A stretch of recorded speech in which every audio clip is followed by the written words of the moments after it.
Now it's an honor and privilege to introduce Rebecca Goodman, Secretary of Kentucky's Energy and Environment Cabinet. Secretary Goodman was appointed as the state's top environmental officer in December 2019 by Governor Andy Beshear.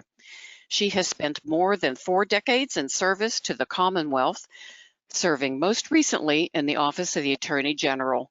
Please welcome Secretary Goodman. Good morning, everyone.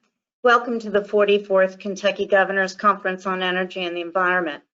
This is the first conference ever to be held virtually. We're new at this and we are very dependent on the technology, so please keep your fingers crossed.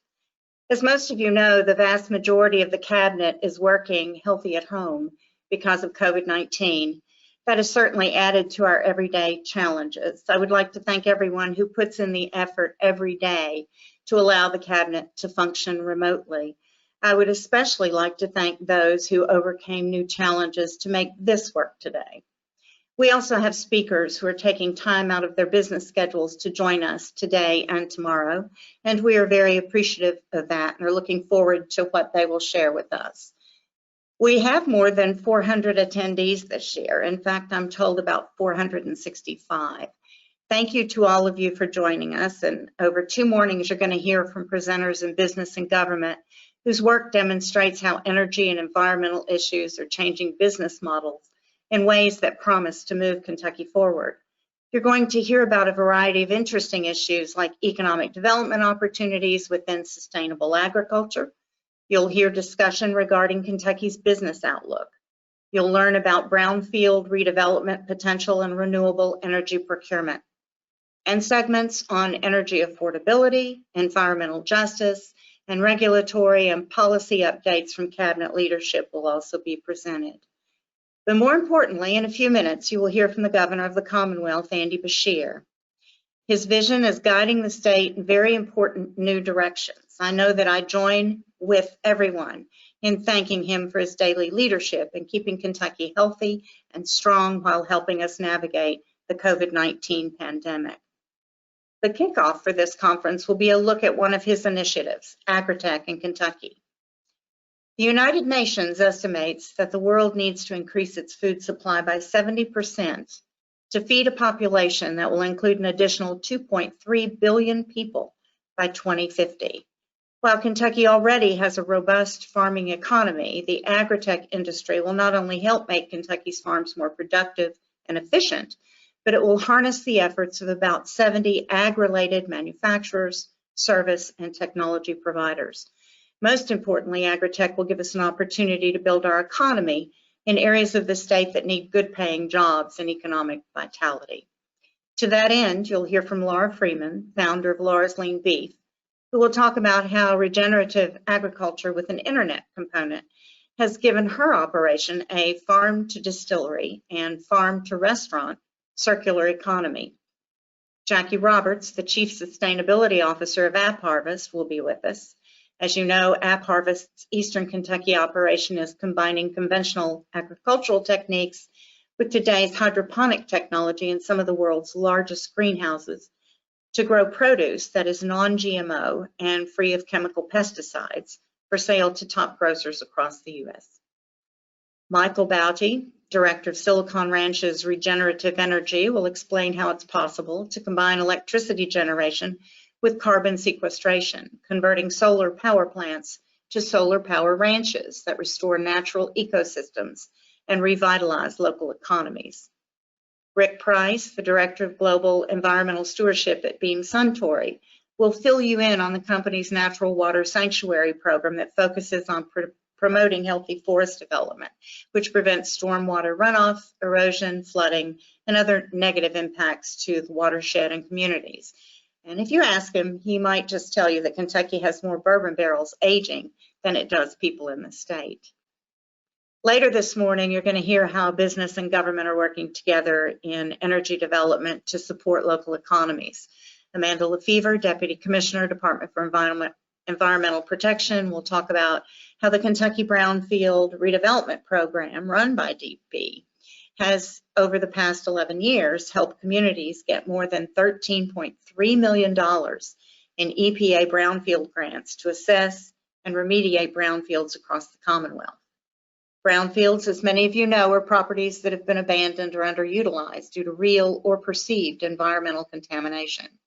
There are an estimated 8,000 brownfields across the Commonwealth, and that includes old factories, abandoned hospitals, schools, former service stations, and mines-guard lands.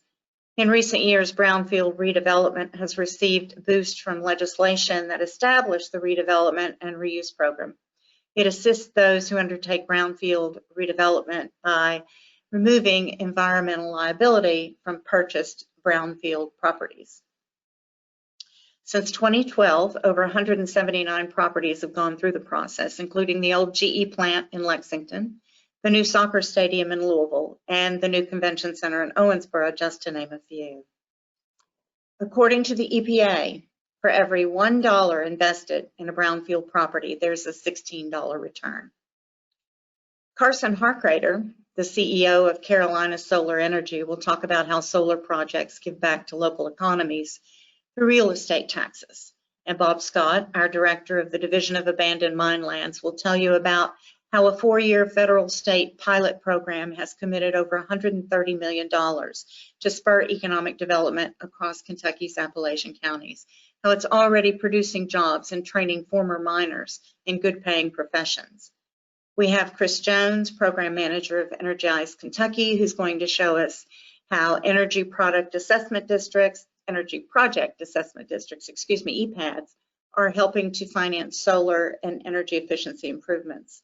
Tomorrow, you're going to hear from John Lyons, our Deputy Cabinet Secretary, about how the Cabinet gave temporary regulatory flexibility to the regulated community during COVID-19 and how it safely managed internal and public sector training without any known infection or exposure issues.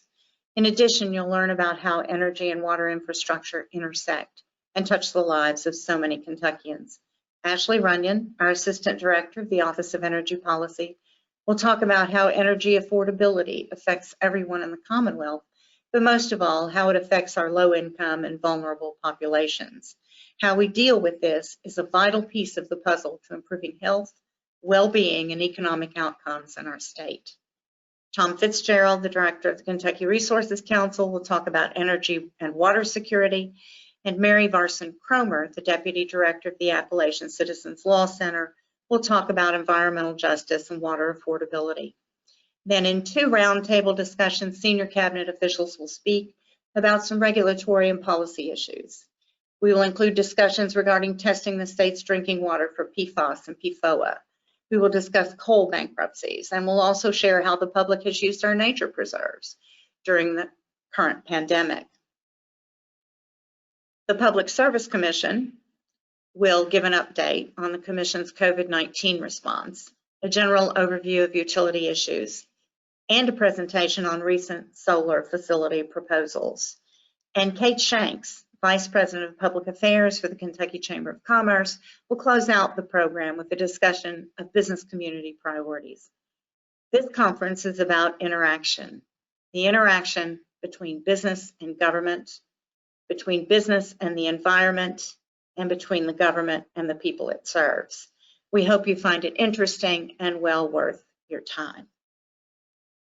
Now it's my pleasure to introduce our next speaker, who since he took office in December has been guiding the Commonwealth with a clear focus on improving wages, making healthcare available to all Kentuckians, ensuring every student has access to a quality education, protecting our retirements, all while setting an example of leadership through transparency and accountability in government, and who, since March, has been guiding the Commonwealth and leading our continuing battle against the coronavirus.